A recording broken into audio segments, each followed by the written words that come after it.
Hey everybody, it's Bob from Repxotica, and obviously we're in the middle of the winter here, and the big snowstorm, and what better time to do a YouTube on the thing that I care about the most right now, the thing that I'm obsessed about, and that's the Mexican Alligator Lizards, or the Abronia. Our relatively small lizard from central to southern Mexico, or ranging all the way down almost to South America. Some specimens have been found in Guatemala and Honduras and whatnot, but there are over 30 species of these guys, but they are ultra rare. They live in cloud forests, so even though they are tropical, they are montane animals, live up to almost 8,000 feet above sea level. So some of the species actually even see little bits of snow and very cold temperatures. We've had ours down to 40 degrees already with no problem. So they're kind of slow moving and pretty easy to handle. If you really give them a good hold, they will turn around and give you a bite, but other than that, they're really pretty docile. They pair up quite well too, which means if you have a male and female, you can keep them together in the same setup, and a lot of the breeders do that. And they get along, they pair up and bond, and they get along quite famously, so it's really cool like that. They're relatively small, so most of the species we're probably looking at no bigger than 12 inches, and a lot of that being tail. So we don't need a huge cage for them. A screen cage like the chameleons. We tend to use a 3 foot by 1.5 feet is really good for a pair. You can go a little bit smaller for a single animal. Interesting thing about them is we don't keep them very warm. So when we think about reptile keeping, hot, humid, another thing. Though they do come from very humid areas, it's cool.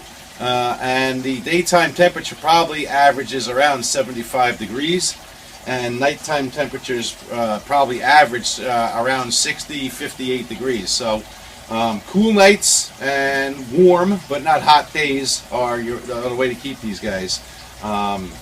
We actually recommend keeping them to set them up outdoors in a partly sunned area where they can be exposed to the full sun in the morning, but then later in the afternoon they're in the shade. And we keep them out usually starting around May 15th, after the frost possibilities are vanquished, and we keep them out generally a little bit past Halloween.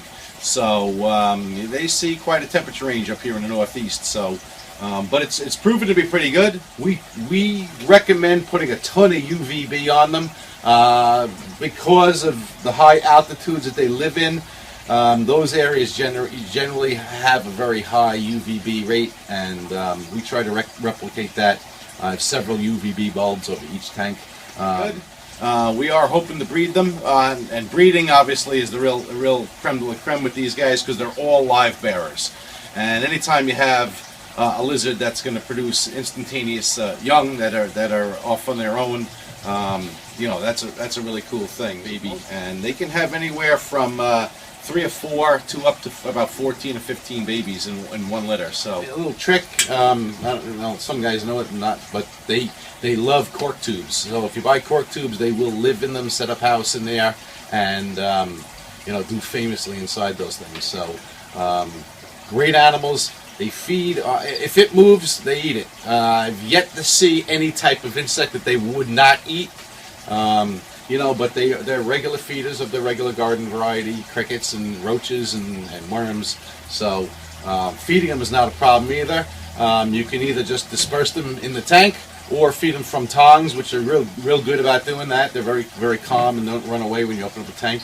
Or even bowl feeders. So any method of feeding them works. They will drink from a water bowl. They will drink from spray and misting. So we have 3 species currently. We have Graminia, which is the bright green ones with the yellow eyes and whatnot. We have Taniata, which are striped, black stripes with either a yellow or green bluish body. Really very interesting looking animal. And we just acquired recently a pair of Abronia Depi, which are black and white and look a lot like shingleback skinks, tiny shingleback skinks of the trees, but bright orange bellies, but very cool looking. you know, all three species of these guys that we've had, we've been working with two of the species for over a year and a half, and extremely hardy, very easy to take care of. But we'd like to move into a fourth. There's another species I'd like to get, Martindale campoi. So anybody out there who has them, please let us know. We're interested and always looking. It's a shameless plug, but we got to put it in there anyway. Basic things, but this is an animal that has, in American culture, been it hasn't been around for a very long time, and only last year did they start to come in small amounts. And you know, now that we have some European connections, there are new opportunities that were never there before. Just getting into this, there isn't a ton of information out there on these guys, real, true, hardcore information. And what I think is really neat about them at this point is that, you know, the work we do with them right now is, you know, it's kind of experimental. You know, things aren't set in stone with these guys. There aren't full definitives out there.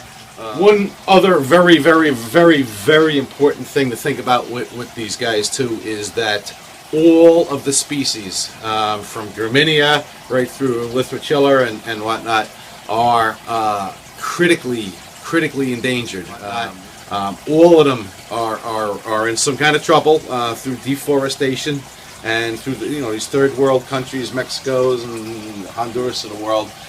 Forests are coming down quickly, and like I said, they are a specific animal in a specific niche environment. They can't just adapt to any old environment. So probably 20 to 25 species have already gone extinct in this century alone. So it's a captive breeding program. A lot of these guys is really warranted, absolutely, but at the same time, it puts you at a bit of a pickle, because poaching and whatnot could also be a problem for these animals. So we do try and recommend you get captive-born animals.